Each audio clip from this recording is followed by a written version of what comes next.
Welcome to TheDPost.com's Sports Extra. I'm Drew Rubenstein here with Brian Davis of the Austin American-Statesman. Been covering the Big 12 for 12 years now and covering Texas football, which we'll focus on here today. Obviously, Charlie Strong, the biggest storyline probably of the entire Big 12 today. How has he fit into Texas culture? Obviously, the coaching change kind of ruled the off-season and the Nick Saban rumors, and then Charlie comes in, he gets settled. How is he settled in Austin? Well, I think he's done a really good job bringing a new breath of fresh air to the Texas football program, which is absolutely needed.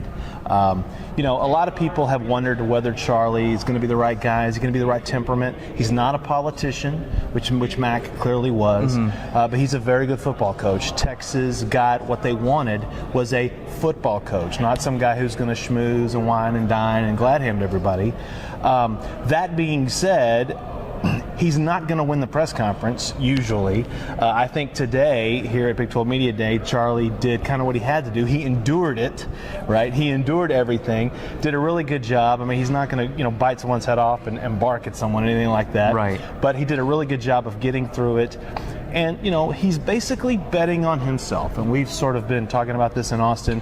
Charlie is betting on himself. He's not a hype guy. He's not a guy who is all about, hey, let's do a bunch of funny sayings and things like that. He's betting on himself. And he's betting that he can get the football program to win some games. And the problem with that, that's great, coach. But the problem with that is that we don't have a game until August 30th against North Texas. And there's a whole lot of other time that needs to be filled since then. And I think he's doing a pretty good job.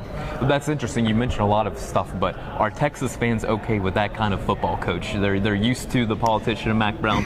If he wins, is that all that matters? Are they okay with this? Right now, they want a Martian, okay? They will take a Martian if that person can get them into the college football playoff, right? Okay, Little Orphan Annie, it doesn't matter, right? They want anyone who will bring a tough mindset to the team, get this team back pointed in the right direction, because I really do believe that a lot of people ask me, well, what would define success? And I don't think it's a win-loss record, although that is important.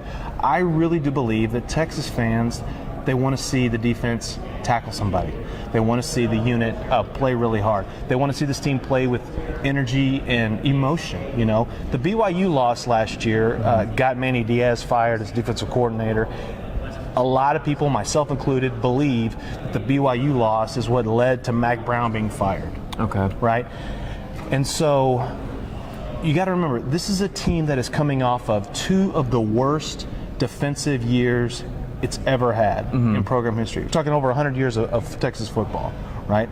They just want to see somebody go tackle somebody, right? Play with energy, play with heart. If Charlie can do that, he'll be well on his way with the fans. And Charlie Strong brings that defensive mindset from Louisville, obviously. That said, what does he return? How much talent does Texas have on the defensive side? What's realistic expectations for Charlie Strong year one? Well, to say that they have a very good defense across the board isn't telling the truth, but there's some very good individual pieces in my mind. Cedric Reed is coming back. Well, I think he's going to be one of the best rush defensive ends in the Big 12 this year. He's coming off a great year. Malcolm Brown in the middle. You've also got Desmond Jackson right there. So you've got three of the four up front are looking pretty good. Jordan Hicks returns at linebacker this year. Steve Edmond is coming back. Dalton Santos. There's good depth at linebacker. There's good starters, but they need more depth there. And then when you look at the back end, Quandre Diggs, whether he's playing man, corner, slot, or just wherever they have him doing, he's not going to come off the field. Mikael Thompson is a guy who has had some good flashes in the spring, needs to do a little bit better. But defensively, with Vance Bedford as the defensive coordinator, I think he wants to instill more toughness and mindset. And like I said, they've got good individual players. They need to just play collectively together. That's interesting. And you look at the preseason Big 12 media poll, Texas is right there kind of in the middle. Is that the right spot for the Longhorns? I don't know if you're the kind of guy who put a win-loss kind of projection on the season, but what's your take on Texas' season overall? Well, right now, I mean, if you'd asked me, gun to my head, what do I think? I think they're a 7-5, 8-4 team.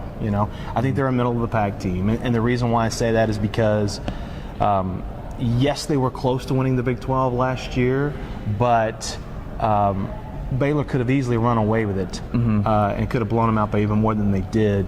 some things fell the right way to get them in that position on the final day. So they're not Baylor, they're not Oklahoma, they're in the middle of the pack. And I think, you asked me what I think of where they're picked. I think they're picked exactly right. That's interesting. Brian, I really appreciate your time here. You bet. Continue to check his stuff in the Austin American-Statesman and check more on the Mountaineers on thedpost.com. Thanks for watching.